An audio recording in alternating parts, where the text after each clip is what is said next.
carta proposta à exposição bíblica aqui às quartas-feiras.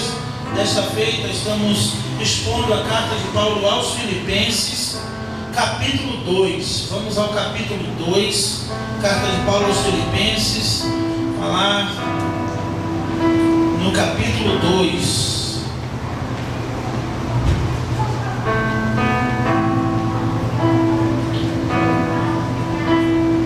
Abra o seu coração, esteja atento, ligado em Deus, ligado na sua palavra, porque Ele tem uma palavra para mim e para a tua vida nesta noite. Amém, irmãos? Amém.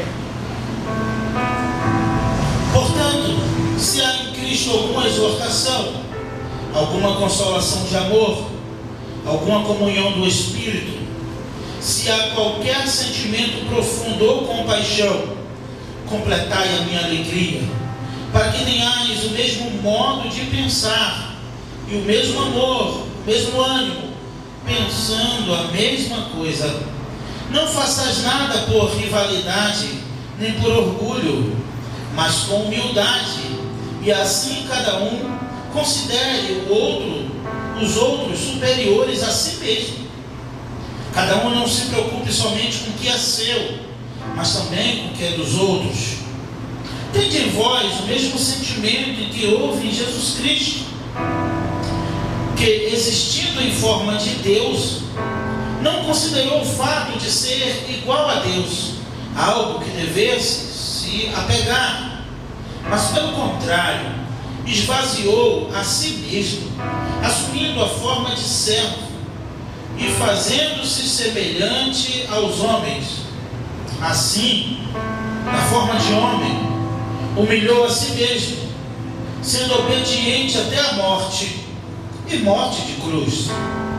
Por isso, Deus também o exaltou com soberania e lhe deu um nome que está acima de qualquer outro nome, para que ao nome de Jesus se dobre todo o joelho dos que estão nos céus, na terra e debaixo da terra, e toda língua confesse que Jesus Cristo é o Senhor, para a glória de Deus Pai. Assim, meus amados, como sempre obedecestes, não somente na minha presença, porém muito mais agora na minha ausência, realizai a vossa salvação com temor e tremor, porque é Deus quem produz em vós o querer como o realizar, segundo a sua boa vontade. Fazei todas as coisas sem queixas e discórdias, para que vos torneis filhos de Deus, irrepreensíveis, sinceros, íntegros, no meio de uma geração corrupta e perversa, na qual resplandeceis como luminares no mundo, retendo a palavra da vida, para que no dia de Cristo eu tenha motivo de me orgulhar do fato de que não foi em vão que corri ou trabalhei. Contudo, ainda que eu seja derramado como libação sobre o sacrifício e o serviço da vossa fé, alegro-me e me congratulo com todos vós. Também, pela mesma razão, alegrai-vos e congratulai-vos comigo. Fala conosco, ó Pai, através da Tua palavra. Que a Tua palavra encontre um lugar no coração da Tua igreja. Que a Tua palavra seja eternalizada em nossos corações. Somente a Tua palavra, ó Pai. Eu te peço, Senhor, em nome de Jesus. Amém e amém. Aos nossos visitantes, tem um visitante aqui com o irmão Peter, tem uma moça ali que não é visitante, eu já vi algumas vezes aqui. Então, está com a família da irmã Cida, o Luciano, é isso? Quem mais? Lá no final de casa, visitou aqui algumas vezes, já é de casa. Mas a igreja, vamos dizer, irmãos, mais uma vez, está ali o pai do irmão Jorge também, que já está nos visitando, já é a terceira vez, pelo menos que eu vi aqui nesse culto, domingo, manhã, noite, hoje. Então, seja bem-vindo em nome de Jesus. Toda a igreja, vamos dizer para eles, todos nós, sejam bem-vindos em nome de Jesus. Voltem sempre e tragam mais gente, se quiser, fique com a gente. Amém? Vamos ver depois de hoje, né? Talvez sim, talvez não. Irmãos, estamos aqui diante de um texto da palavra de Deus, a carta do apóstolo Paulo aos Filipenses, conhecida como a carta da alegria. A alegria que o apóstolo Paulo teve no tempo em que pôde ministrar a essa igreja, até por carta, até mesmo em prisões. Confesso para os irmãos que na minha devocional aos Filipenses, e lógico, avançando já para os próximos capítulos que irão vir, se assim Deus nos permitir, lágrimas rolaram nos meus olhos ao ver o sentimento profundo, o afeto que existia entre o apóstolo Paulo e essa igreja. Esses irmãos de Filipos certamente completou a alegria ministerial do apóstolo Paulo e, consequentemente, ele pôde perceber, anotar, escrever, pronunciar que o seu trabalho não foi em vão, que a sua alegria estava sendo completa. O seu ministério de perseguições, apedrejamentos, lutas, dificuldades, escassez, todo tipo de dificuldades que ele enfrentou no ministério, ele foi realizado com essa igreja aos Filipenses. Tendo em vista, irmãos, que ele escreveu muitas cartas, pelo menos 13 no Novo Testamento, 13 obras são do apóstolo Paulo, soprada pelo Espírito Santo de Deus. Igrejas que ele trabalhou, viagens missionárias que fez, lugares onde também naufragou, ilhas onde ele ficou, sinagogas onde ele frequentou e pregou a Cristo e esse crucificado. Por todos os lugares onde ele passou, a igreja de Filipenses, os filipenses, de uma certa forma, marcou a vida e marcou a história do apóstolo Paulo. Embora preso em Roma, quando ele escreve a carta aos Filipenses, ainda não foi, mesmo quando ele cita que talvez poderia ser derramado aqui como libação, se referindo à sua morte sacrificial, porque ele sabia que ele já estava condenado à morte por causa do Evangelho. Desta vez, depois de ficar uns 2 anos preso, ele ainda recebe, vamos dizer assim, um induto ou um habeas corpus.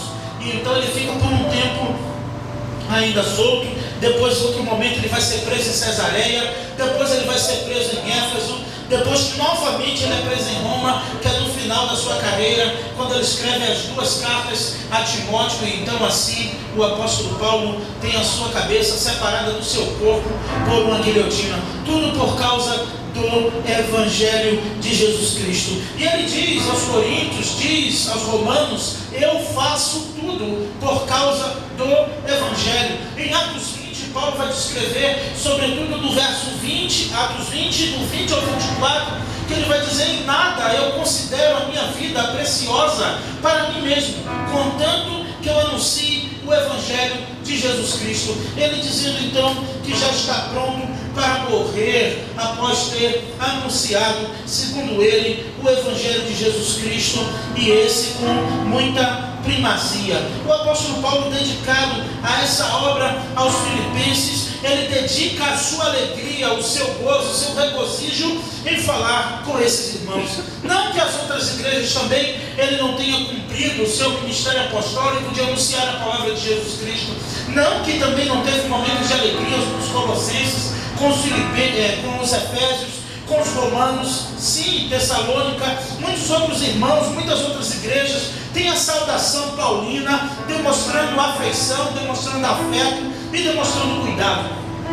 Mas os filipenses era como aquela menina dos olhos do apóstolo Paulo, porque havia uma correspondência mútua entre o apóstolo Paulo e esses irmãos, entre o evangelho pregado, o evangelho de Jesus Cristo genuíno, que foi aceito, que foi abraçado por aqueles irmãos. Diferente de quando Deus chama Ezequiel e diz: olha, tu vai descer a Jerusalém, Ezequiel capítulo 2, come isso aqui que tu achares, come um rolo, e ele encontra o rolo, ele come um rolo escrito por dentro e por fora, e Deus diz: agora tu vai descer e vai falar à casa de Israel as minhas palavras. Só que tem uma coisa: você vai descer, você vai falar, mas eles não vão te ouvir. Israel é casa rebelde, eles não vão ouvir você, Ezequiel. Eu fiquei perguntando, irmãos, na época da minha crise, lendo Ezequiel, por que Deus fez isso com ele? Deus, se o Senhor está dizendo que não vai ouvir, então por que o Senhor está mandando o homem ir lá e falar, sabendo que vai haver resistência, retaliação e todo tipo de não aceitação à tua própria palavra. E Deus responde para mim nos versículos seguintes, dizendo ao próprio Ezequiel: olha, eles não vão ouvir você, não se convença disso, porque se eles não ouviram a mim, que dirás a você? Mas eu estou te enviando para falar à casa de Israel, para que eles não fiquem mais inocentes de ouvir ou de dizer que não ouviu as minhas palavras. Então, eu entendi que Deus não nos chamou, e como muitos já dizem isso, essa frase não é minha, que Deus não nos chamou para sermos bem-sucedidos. Deus não nos chamou para termos grandes resultados. Deus não nos chamou para numerologias. Deus não nos chamou, irmãos, para inchar. E Deus não nos chamou para fazer crescer a igreja. O Senhor nos chamou para sermos fiéis a Ele. E ainda que custe tudo, nós devemos ser fiéis, porque receberemos a coroa da vida naquele grande dia.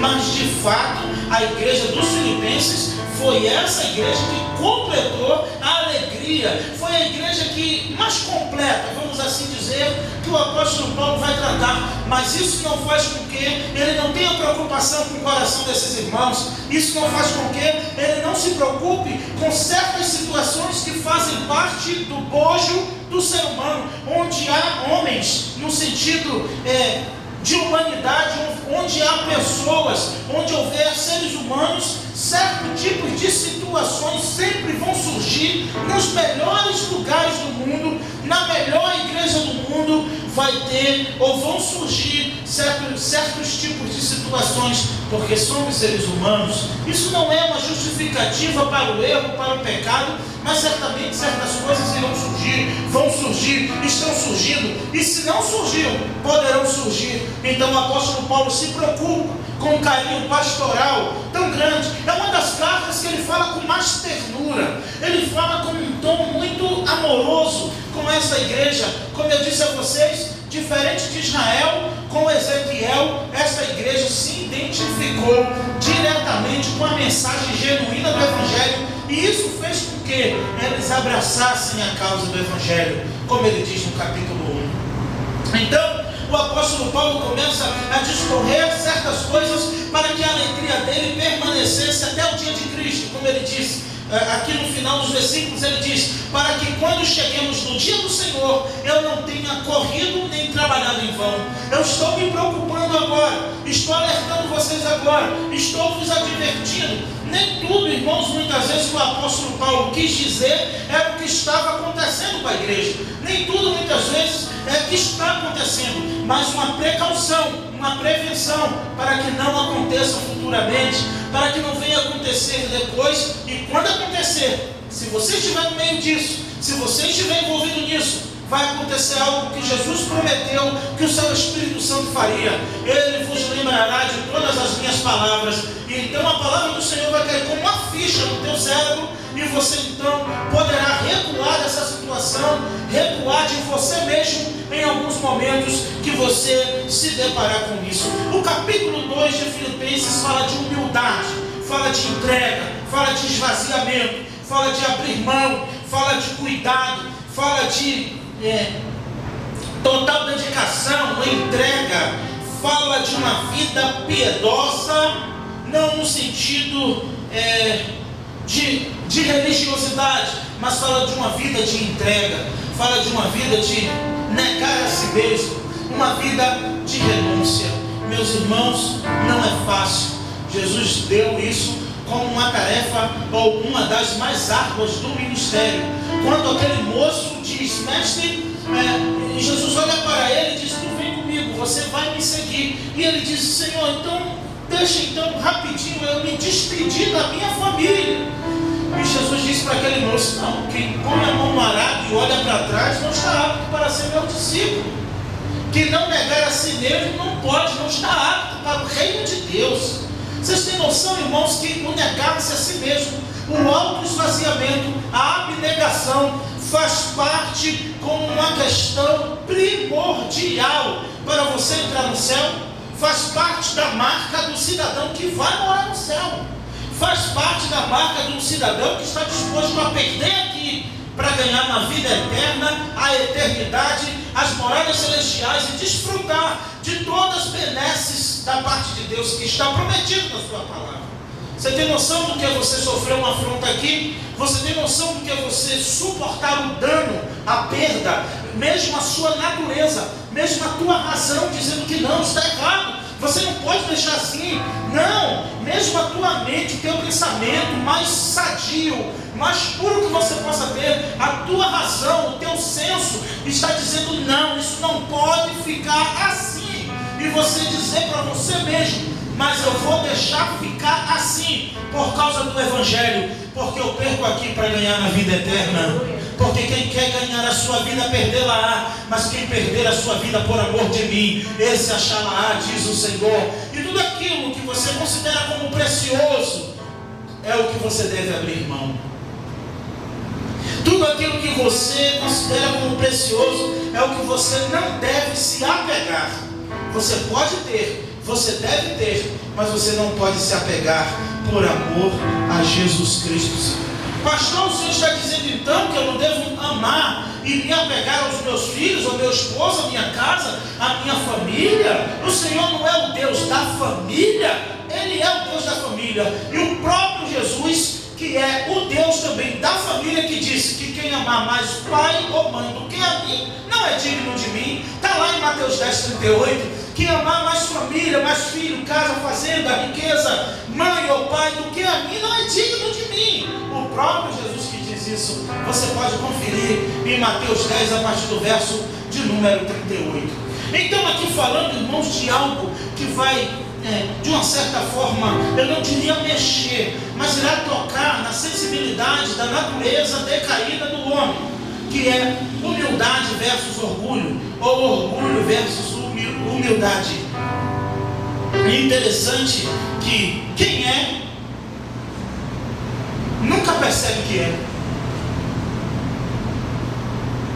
O orgulhoso, ele nunca percebe que é orgulhoso, mas todo mundo está vendo que ele é orgulhoso, que ele é soberbo. Todo mundo em volta diz: é soberbo, é orgulhoso. Eu já falei isso, eu falo na aula de seminário, mas o professor meu no seminário, Edivan Avelar, inclusive meu xará, ele dizia assim para a gente lá no seminário, lá em 2009, lá em Cruz das Almas, na Bahia. Ele dizia assim: olha, se uma pessoa chegar para você e disser que você é um cavalo, você não acredita, não dê bola, não dê importância para ele. Se uma segunda pessoa em outro lugar diferente disser você é um cavalo, ele diz: comece a pensar. Se você for para um outro lugar que ninguém conhece aquelas duas pessoas que falaram aquilo e disser você é um cavalo, ele disse: pode correr comprar ferradura que tu é um cavalo. Que a teoria dele como filósofo é que é impossível três pessoas em contextos diferentes ter a mesma opinião de uma pessoa ou sobre algo que está errado.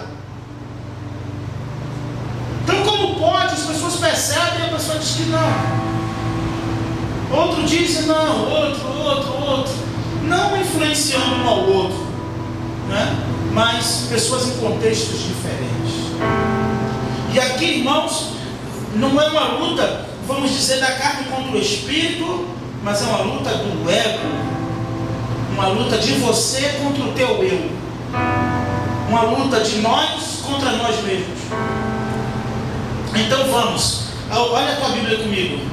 Paulo entrando então no capítulo 2, que na verdade não havia essa divisão de capítulos, mas ele prosseguindo aqui no seu fluxo de argumentação, ele diz: portanto, se há em Cristo alguma exortação, alguma consolação de amor, alguma comunhão do Espírito, se há qualquer sentimento profundo de compaixão, completai a minha alegria, para que tenhais o mesmo modo de pensar, o mesmo amor, o mesmo ânimo, pensando a mesma coisa. Oh, negócio difícil isso. Bota na prática agora isso. É bonito escrito, mas pensa. Então, se há exortação, se há consolação, se há comunhão do Espírito Santo, se há qualquer sentimento profundo de compaixão, e compaixão, paixão é sofrimento, é sofrer com aquela pessoa. Compaixão não é compreender aquela pessoa. Compaixão é sentir a dor daquela pessoa e chorar por ela e com ela. Isso que é compaixão. Compaixão não é dó. Compaixão não é pena. Compaixão é você tirar a pessoa do lugar do sofrimento e sentar no lugar dela. Por isso que existe chamada Sexta-feira da Paixão, ou Paixão de Cristo, porque foi o dia que ele substituiu o nosso sofrimento, entrou na frente e recebeu todo o sofrimento que era nosso. Toda a carga que seria para a humanidade e que certamente a humanidade não suportaria, Cristo suportou por nós. Que coisa linda, né, irmãos? Podemos observar e pensar sobre isso e pensar, por que falta tanta sensibilidade na humanidade de hoje? Seria a profecia de Jesus? Que fosse multiplicar a iniquidade, o amor de muitos se esfriaria? Por quê? Porque está faltando amor, está faltando sensibilidade. Quando eu digo sensibilidade, é no sentido mais profundo da palavra. Está faltando discernimento para entender o momento de sofrer junto com nossos irmãos. A compaixão tem que ser profunda para que Cristo se agrade. O sofrimento ou a compaixão está em sentir a dor do outro. Quando Jesus encontra aquela viúva de Naim, que já tinha perdido seu marido e agora está com o filho no esquife do caixão, a Bíblia diz que Jesus sofreu de íntima compaixão por causa daquela mulher. Olha para aquela mulher e diz: mulher, não chores. Então toca naquele caixão e diz: moço, a ti eu te digo, levanta-te. E aquele jovem levanta do caixão e começa a conversar. Então aquela multidão pôde participar da alegria. A compaixão é o sentimento mais profundo e mais escasso em nossos dias. É o sentimento mais precioso e talvez mais raro do que o ouro puro de Ofir. Não você, o sentimento de compaixão, de se colocar no lugar do outro, de trazer o outro para o nosso lugar e para o nosso ponto de vista e dizer: senta no meu lugar, calça o meu sapato, anda a minha caminhada e você vai entender a minha dor e o meu sofrimento. Mas para julgar, para apontar, para falar, tem um monte. Isso eu me refiro no local de trabalho, na escola, na rua, em qualquer lugar. O que não vai faltar é gente para te acusar. O que não vai faltar é gente para te criticar. O que não vai faltar são pessoas para apontar o dedo para você. Mas sofreu o que você sofreu, passou o que você passou, aguentou, teve durabilidade que você teve resiliência, teve resistência para suportar o que você suportou, passou pelo que você passou. Então é muito fácil falar. O apóstolo Paulo quer trabalhar isso com a igreja que fez isso na prática. Isso vamos falar no capítulo posterior, mas não tem como não dizer que para experimentar a compaixão com Paulo preso em Roma, foi dito para entrar na cela, sentar com Pedro e ficar com Paulo e ficar com ele lá. Literalmente Filipenses fez isso. Olha, você vai lá preso, você vai levar aqui algo para o apóstolo Paulo e você vai ficar uns dias com ele lá dentro da cela com ele.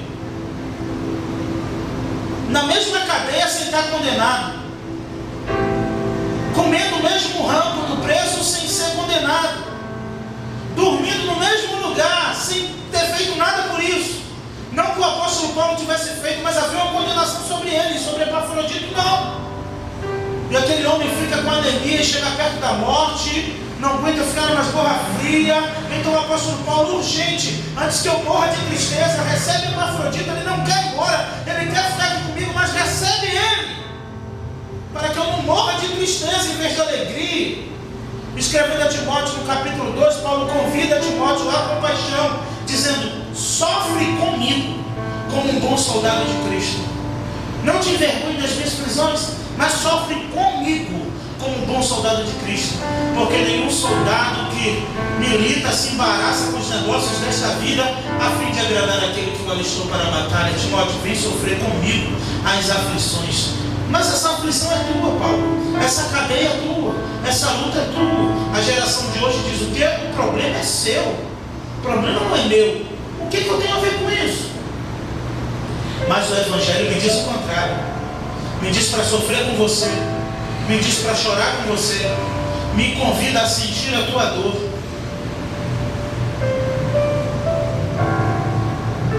E é essa preocupação de Paulo com a mente, com o coração dos filipenses, A igreja da alegria não podia perder a sua essência. Os irmãos de Filipos não podiam perder a essência do Evangelho. E o apóstolo Paulo então pensa e entende que se eles o ouvem e recebem o Evangelho com gratidão, certamente irão obedecer o que o apóstolo Paulo está dizendo. E então ele diz: se há em Cristo. Lembra aquela expressão que eu disse para vocês? Em Cristo aparece 34 vezes no Evangelho, nas cartas de Paulo. Em Cristo. Então eu dei essa cola para vocês aqui. Eu dei uma cola para vocês aqui no início, dizendo que em Cristo Jesus aparece 48 vezes nas 13 epístolas. Em Cristo aparece 34 vezes. E no Senhor aparecem 50 vezes nos escritos de Paulo. Em todos eles, nas 13 cartas. Então aqui ele cita o em Cristo, que aparece 34 vezes. Ele diz: se há em Cristo alguma exortação. Exortação é isso. Exortar vem de consolar, vem do Espírito Santo. É aquela pessoa que te aconselha, mas não te aponta. É diferente apontar o teu erro e te aconselhar caminhando com você para corrigir esse erro. Isso é exortação. Exortação é aquela pessoa que aponta o teu erro, ou que aponta o que você precisa mudar e melhorar, mas não sai de perto de você. Ela está ali para caminhar com você. Ela não vai te abandonar por isso, vai caminhar com você. Não precisamos de juízes, não precisamos de julgadores, não precisamos de plateia para ver a nossa derrocada. Precisamos de irmãos com o espírito da consolação, com o espírito de exortação, para caminhar junto conosco, porque a palavra de Deus diz que é para consolar uns aos outros, para exortar uns aos outros. Esse é o motivo da coinonia, da comunhão, de comungar, de congregar, para que um aconselhe, acompanhe o outro em amor, caminhando junto para o aperfeiçoamento dos santos, para o aperfeiçoamento da igreja. Se você tiver qualquer outro sentimento diferente deste, eu só tenho a te dizer que não é bíblico e não é do Senhor Jesus. Só isso que eu tenho a te dizer. E se porventura você não tem esse sentimento, você pode pedir a Deus, que Ele é poderoso para te dar, derramar, encher teu coração de sensibilidade, encher teu coração de compaixão. Senhor, eu estou ficando gelado, meu coração está duro como uma pedra, nada mais me emociona, me comove, nada mais me entristece ou me alegra. É porque está te faltando mais uma dose, um pouco de amor, de discernimento, de compaixão, de sensibilidade. É porque o morto, quando ele de fato está morto, ele não sente mais nada. Você vai tocar e não vai sentir, você vai mexer e não vai sentir. E o Senhor escreve à igreja de Sardes: tu tem fama que está vivo, mas na verdade tu está morto. Então, irmãos, nós temos que pedir a Deus: Senhor, enquanto ainda resta sangue, algum lugar quente em meu corpo, aquece o meu coração com o teu espírito, me enche do teu amor, de sensibilidade, de compaixão, a mesma que houve em Jesus Cristo, para que eu possa transbordar aos meus irmãos e a todos que estão em volta de mim. O que falta não é nessa igreja, não é na PIBCP, não é em você, meu irmão, minha irmã. O que falta na humanidade, é o que falta no ser humano. E eu e você temos que atentar e vigiar, para que nós não venhamos perder a sensibilidade do Espírito Santo de Deus. Se há qualquer profundo sentimento, ele diz: se há alguma consolação de amor, alguma comunhão do Espírito, se há qualquer sentimento profundo de compaixão. Se vocês têm tudo isso, olha o verso 2 que ele diz: então completai a minha alegria, para que tenhais. Agora vocês vão completar a minha alegria por isso, quando vocês tiverem o mesmo modo de pensar. Olha aí se está na tua Bíblia assim. Olha, confere. Completai, então, é uma continuidade do verso 1 para o verso 2. Ele diz: completai a minha alegria, para que tenhais o mesmo modo de pensar. Olha aqui a função do Paracleto, do Consolador, do Espírito Santo de Deus: é unificar, é criar elos, não quebrar correntes, mas unir, interligar em amor com o Espírito Santo, com amor sincero, com amor sadio, com sorriso verdadeiro, com calor verdadeiro, com amor de verdade, não fingido, como a própria palavra de Deus diz, que o vosso amor seja sincero, não fingido. Por que diz isso? Porque há amor fingido, porque há amor que não são sinceros. Então o apóstolo Paulo os exorta: já que vocês têm o Espírito Santo, a comunhão, a exortação e profunda compaixão, Então faz um favor, completa a minha alegria, completa o meu gozo, completa. Paulo não sabia se iria ser solto, ele não sabia se era a última carta que ele estava escrevendo. Então ele disse: então completai a minha alegria. Como? Ele responde, olha aí: para que tenhais o mesmo modo de pensar. Primeiro item, o mesmo modo de pensar, o mesmo amor. Então Paulo está querendo dizer que tem um amor diferente do outro? Porque ele faz questão de ressaltar o mesmo amor? Porque em Coríntios 13 diz que o amor não busca seus próprios interesses, senão não é amor.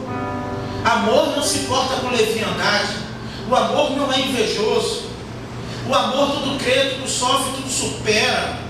E no final da lista de Coríntios 13, o apóstolo Paulo vai dizer: agora permanecem a fé, a esperança e o amor, mas o maior destes ainda é o amor. Mesmo que eu falasse a língua dos anjos e dos homens, se eu não tivesse amor, de nada seria. Ainda que eu entregasse minha fortuna para os pobres, meu corpo para ser queimado seria apenas como um sino quentinho, apenas para fazer barulho. Qual o amor? O amor de novela, o amor fingido, o amor do Big Brother? Qual o amor? Qual o amor que está no teu coração? O amor a si mesmo, que a Bíblia diz que nos últimos tempos os homens seriam amantes. Sabe o que é amantes? Amantes de si mesmo. É amar a si mesmo, a geração narcisista. Como pode amar o próximo? Eu já falei isso, a história de Narciso. Todo dia Narciso ia para a beira do rio, e então ali, ficava ali conversando com o rio, e ele olhando-se no reflexo do rio, o seu cabelo, a sua beleza. E um belo dia Narciso não vai ao rio, e o rio fica triste, diz a lenda. E o rio começa a sentir saudade de Narciso, que Narciso não aparece. Então uma plantinha que estava ali, perto do rio, pergunta para o rio: por que você está triste?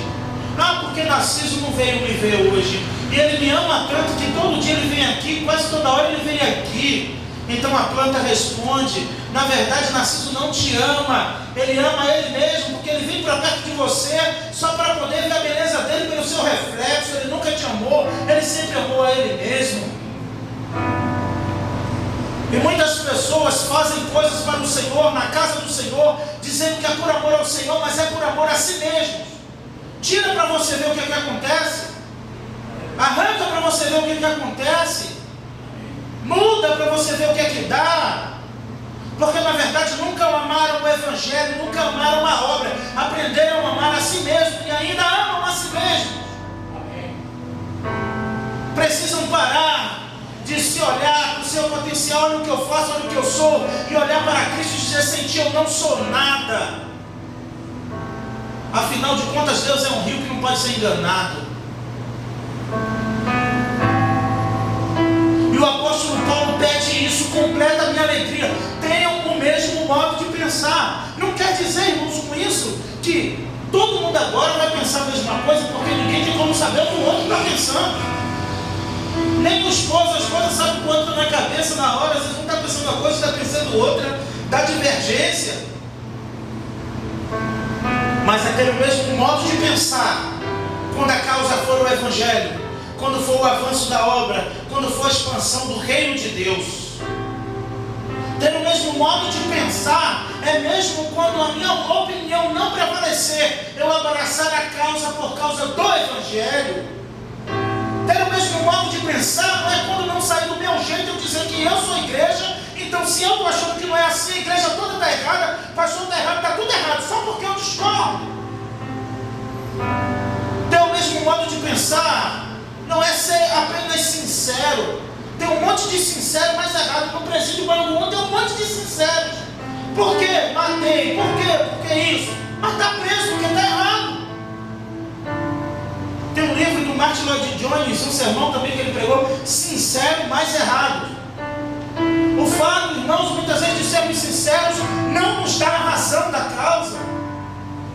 E ter o mesmo modo de pensar não é falar o que eu quero e falar o que eu penso. Ter o mesmo modo de pensar é recolher a minha insignificância quando não sair do meu jeito, mas sair do acordo ou da vontade de Deus. Pastor, e como eu vou saber se isso é da vontade de Deus ou não? Se estiver de acordo com a sua palavra. É o nosso parâmetro, é o nosso guarda-reios.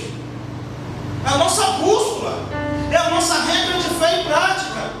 Quando você tiver dúvida, é a palavra. Se não tiver na palavra, ficou dúvida, não vai, não avança, não faz. Mas se tem uma coisa que a Bíblia diz desde o Antigo ao Novo Testamento, é que contra rivalidades e queixumes, se tem uma coisa que prevalece desde a rebelião de Coré, desde o Éden, desde Caim e Abel, e assim foi, rebelião de Corá, depois os próprios irmãos de Moisés, Arão e Miriam. Que história é essa de que Deus só fala com Moisés e não fala com a gente? Porque Moisés era gato, Moisés era de fala pesada. Quando Deus fala a Moisés, Moisés falava para Arão, Arão para Miriam e distribuía para o povo. Um dia Miriam chama Arão, vem cá, só eu e você, Arão. Deixa nós irmãs na Assembleia, vem cá. Tu não acha que está estranho esse negócio, não? Deus fala com Moisés, aí Moisés fala contigo, depois fala comigo, e eu falo com o restante do povo. Olha a dissensão de Miriam, olha a dissensão. Sabe o que a Bíblia diz? Que enquanto ela estava em dissensão, não por Moisés, mas por Deus, ele estava ouvindo toda a conversa. E estava lá. Se Deus fala com Moisés, Moisés fala com Arão, contigo, depois comigo, a gente não precisa. Deus também pode falar diretamente com a gente, sem ter que falar com Moisés. O cargo de Miriam e de Arão começou a subir a cabeça. Se isso que Moisés faz, eu também faço. Ainda sou melhor que ele, sabe por quê? Porque eu não sou gado. Só que Deus chamou foi Moisés. Por isso que Paulo vai dizer aqui que não haja rivalidade. Quem Deus chamou para cantar é para cantar, quem Deus chamou para pregar é para pregar, quem Deus chamou para orar é para orar, quem Deus chamou para pastorear é para pastorear, quem Deus chamou para fazer é para fazer. Mas se é para você fazer só o que Deus mandou você fazer. Senão você começa a entrar em rivalidade e discórdia. Pior é quando você começa a achar que você fazendo estaria fazendo melhor do que quem está fazendo. Só que Deus quis aquela pessoa, não quis você. Tem pessoas que se deixarem nas melhores igrejas do mundo, pensam até que são melhores do que o pastor. Ele pode ser analfabeto, iletrado, ele pode ser o que for, mas Deus escolheu ele, não escolheu você.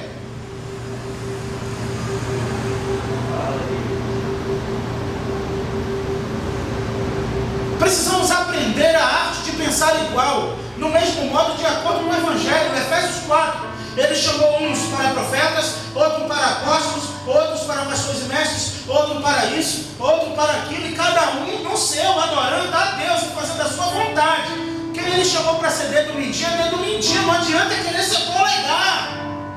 Quem ele chamou para ser orelha, vai morrer a orelha, reclamando, mas vai morrer a orelha. E olha aqui outro exemplo que eu gosto de citar para falar de unidade. Os meus olhos que precisam enxergar melhor, mas as minhas orelhas, que não são pequenas, que sustentam as pernas do meu óculos e o pau do meu nariz, que segura o óculos, só para os folgados dos meus olhos enxergarem melhor. E ele está carregando algo que é para o outro, está sustentando algo que é para o outro, não é para ele mesmo. É porque membro de corpo não reclama.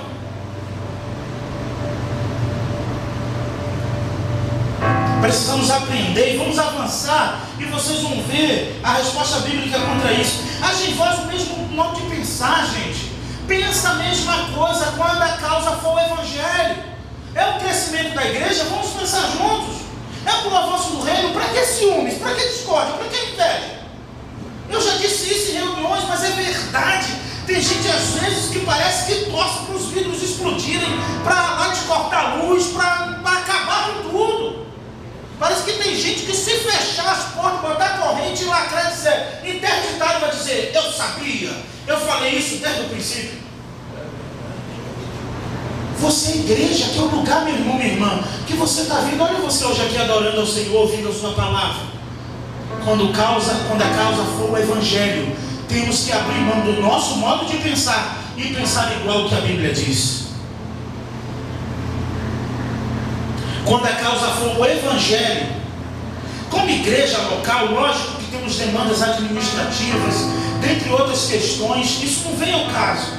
Mas eu falo a comunhão do Espírito Santo, o bom andamento da igreja, de ver as coisas fluírem para a glória de Deus. Isso não é uma preocupação só minha, é uma preocupação que o apóstolo Paulo teve com os filipenses há mais de 2.000 anos atrás, enquanto estava encarcerado em Roma. Olha o que ele diz, o verso 3, ele diz aos filipenses assim: não façais nada por rivalidade. Não façais nada por rivalidade, nem por orgulho, mas com humildade, e assim cada um considere os outros superiores a si mesmo. Essa aqui é a dificuldade do Evangelho. Então o Senhor te chamou para considerar o irmão que está do teu lado superior a você. Se você olhar para o teu irmão e achar ele melhor que você, superior a você, você está cumprindo o Evangelho de Cristo. Mas quando você se acha melhor que o teu irmão, você está na antessala da queda. Porque a soberba precede a ruína. Mas quando você considera o outro superior a você mesmo, é o que a Bíblia diz: aquele que quiser ser o maior na terra será o menor no reino dos céus, e o que quiser ser o menor aqui será o maior no reino dos céus. Chega de rivalidade, de porfias, de brigas, para ver quem é o melhor. A igreja não é lugar de disputa nem de rivalidade. Mas às vezes eu tenho a sensação que há certas disputas de visibilidade, de notoriedade e de importância. Há brigas por destaques, por lugares em que dão visibilidade ou que denotam alguma importância. O Dr. Hernandes Dias Lopes, comentando sobre esse versículo, ele vai dizer: na igreja de Deus não há espaço para disputas pessoais. A igreja não é um concurso de projeção pessoal, nenhum campeonato de desempenho pessoais. A igreja é um corpo onde cada membro coopera com o outro, visando a edificação de todos. Ainda falando sobre isso, a igreja de Deus não existe nem deve existir disputas políticas, brigas por cargos, ciúmes e inveja.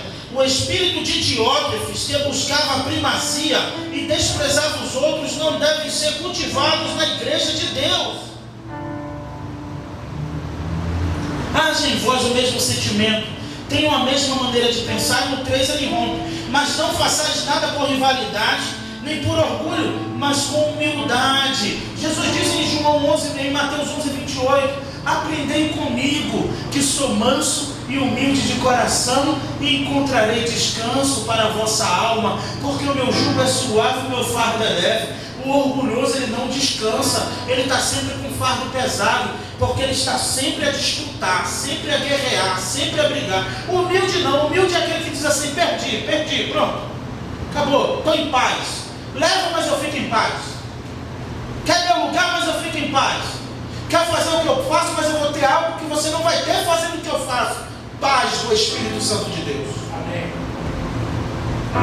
Porque até o abrir mão é por causa do Evangelho. E você que disputou para ter, não vai ter paz. Se tem uma coisa que a humildade garante, Jesus garante, é tranquilidade, é descanso. Ele diz em Mateus 11, 20: amigos que está descansados e sobrecarregados, eu vos aliviarei. Tomai sobre vós o meu jugo e aprendei comigo, que sou manso e humilde de coração, e então acharei descanso para a vossa alma, porque o meu jugo é suave e o meu fardo é leve.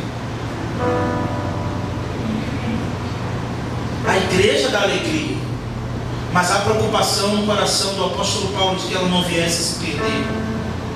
Você é um irmão, uma irmã que traz alegria no meio da congregação onde você frequenta.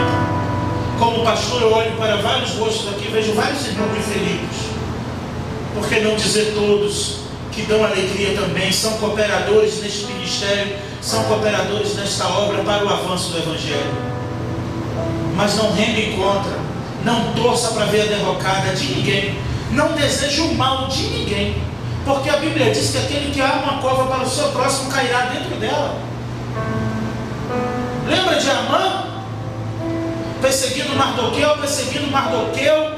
E Mardoqueu, o rei passava, o rei Artaxerxes passava. E Mardoqueu, ou Mordecai, pode ser um dos dois nomes. Ele não se curvava. Barzilai, homem de ferro.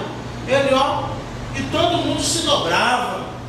E então aquele homem bajulador do rei, o Amã, chega assim no ouvido do rei e diz assim: ó rei, eu notei, olha o espírito de rivalidade como começa, de contenda.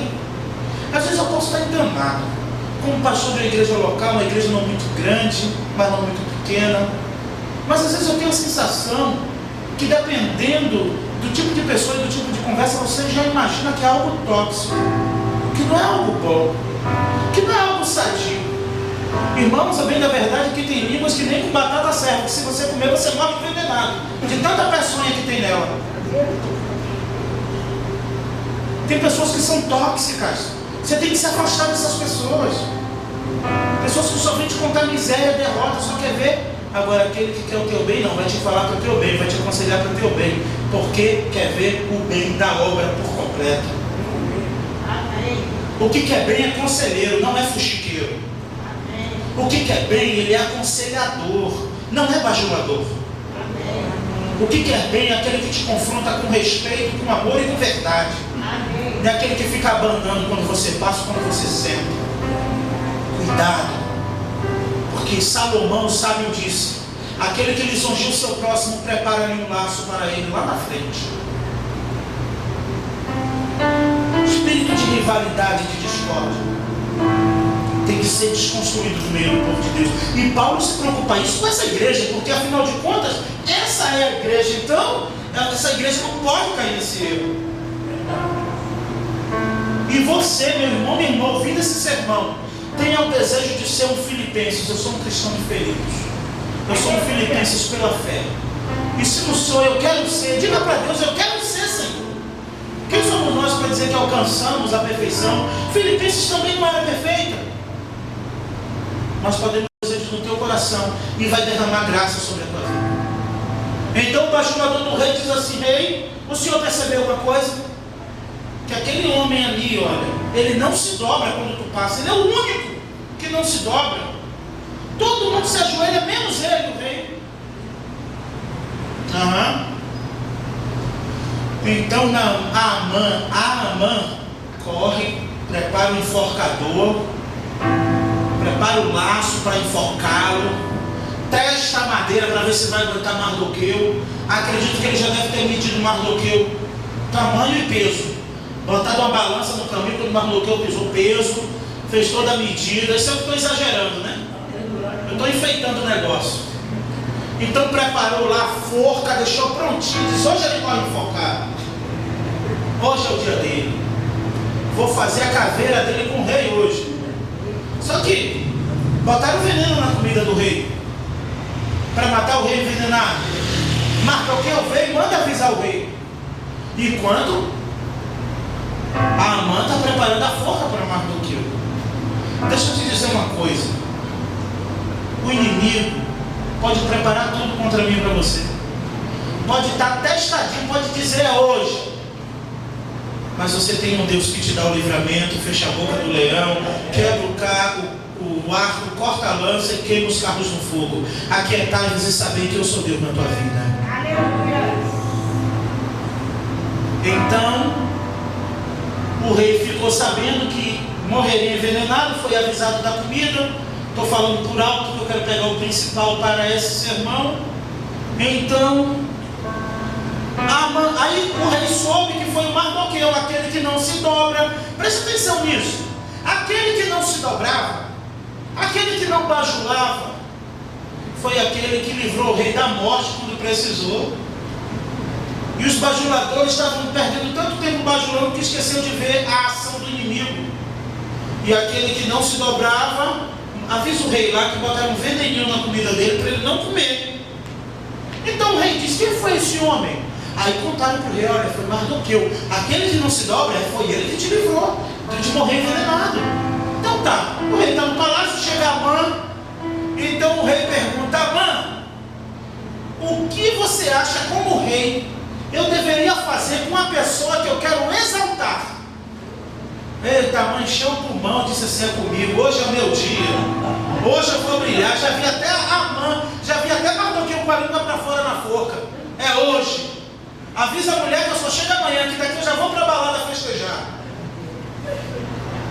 E aí o rei pergunta que Amã, o conselheiro fiel do rei: Amã, o que você acha que eu deveria fazer com a pessoa que eu quero exaltar? Aí Amã, pensando que era ele, disse assim: olha, para começar, eu pegava logo o teu anel de rei e botava no dedo dele. Aí o rei, pegava o teu cavalo, o cavalo real, botava esse homem em cima e botava o seu adversário para puxar ele em praça pública, com teu anel, com tua coroa na cabeça e montado no teu cavalo, e a outra pessoa humilhada puxando o cavalo. Aí o rei: então manda chamar Mardoqueu, que eu vou fazer isso com ele. É você que vai puxar ele na cidade.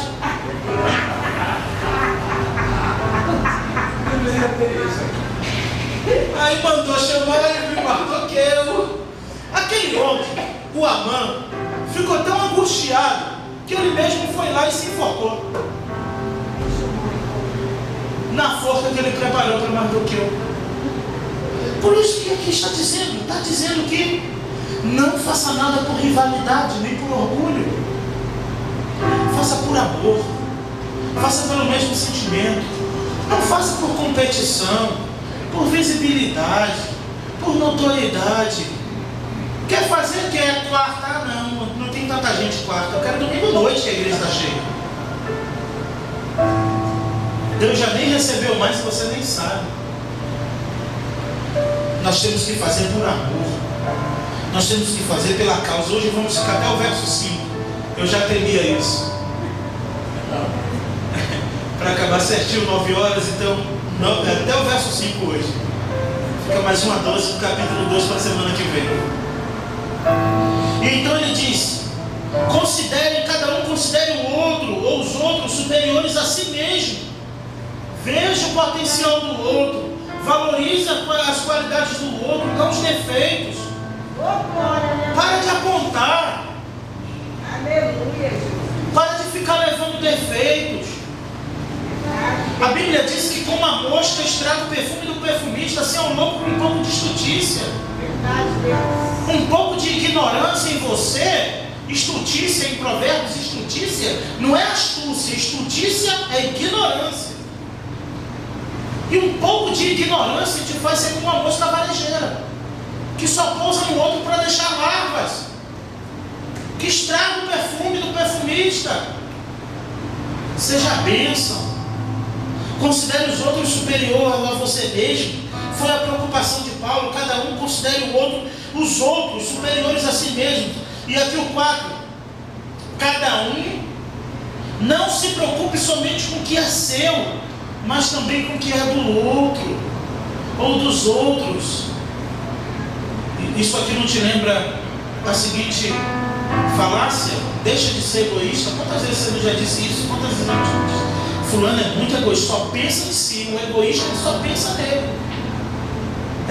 Por mim, para mim, por causa de mim são todas as coisas. Ele está cantando assim, ó, em frente do espelho, ó. Olha que louvor lindo, mas ele só canta em frente do espelho, ó. Porque dele, por ele. Mas ele não está adorando, ele está olhando para o espelho e cantando. A ele a glória, mas ele está dizendo a minha glória.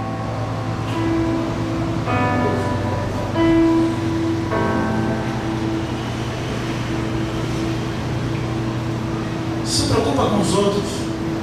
Considera, olha o teu irmãozinho diferente a partir de hoje, a tua irmã.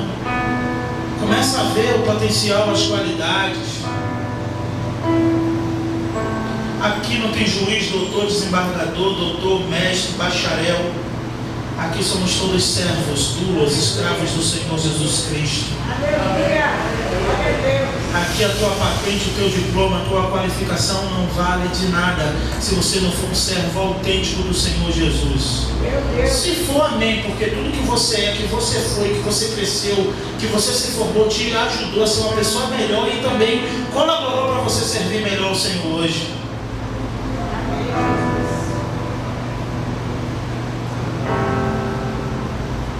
Mas considere o outro superior a você, ainda que ele não seja. Mas quando você o considera, o Senhor te considera grande no reino dos céus. Aleluia. Glória a Deus. Cada um não se preocupe somente com o que é seu, mas o próximo. E o verso 5, para finalizar, Paulo insiste no pensamento: tende em vós o mesmo sentimento que houve em Jesus Cristo. Tem o mesmo sentimento de Jesus. Tem em vós o mesmo sentimento. E a partir da próxima semana, no verso 6 em diante, vamos ver que sentimento foi esse. Já até lemos. O sentimento é que, mesmo sendo Deus, ele não quis se passar por Deus. E na próxima semana iremos falar sobre usurpadores da glória de Deus. Já estou falando o tema, para dar tempo você pensar. Usurpadores da glória de Deus será o próximo. Porque Jesus, mesmo sendo Deus, não teve por usurpação ser igual a Deus. E quem não é nada quer ser Deus.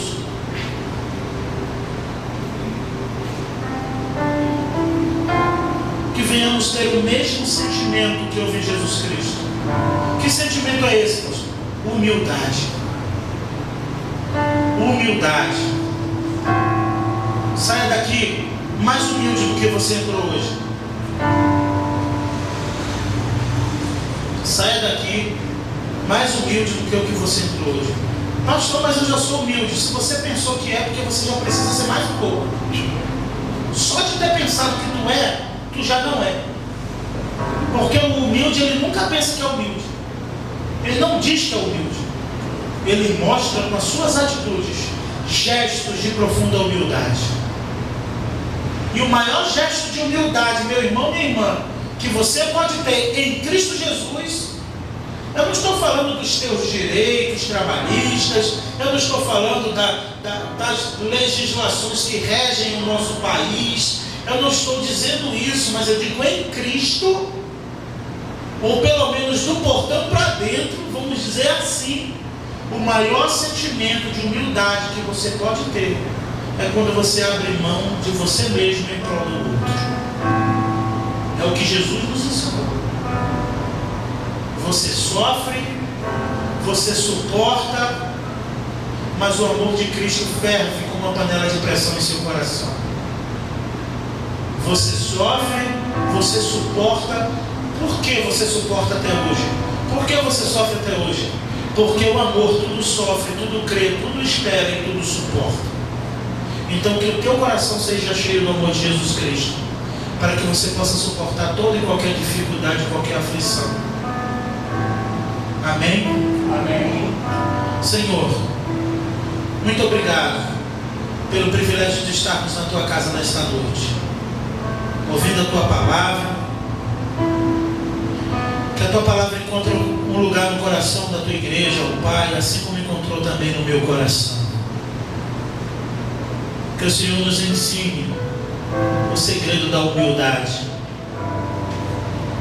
Que venhamos abrir mão de nós mesmos. Nos faça entender que a minha maneira de pensar não é absoluta, mas a maneira de pensar do Senhor Jesus Cristo está escrito na tua palavra. E podemos ter esses pensamentos escritos, ó Pai, que o Senhor nos deixou. Abençoe a tua igreja, que é conhecida, a PBCP, como uma igreja abençoada e abençoadora. Que o Senhor jogue por terra toda contenda, rivalidade, inimizade no meio do teu povo.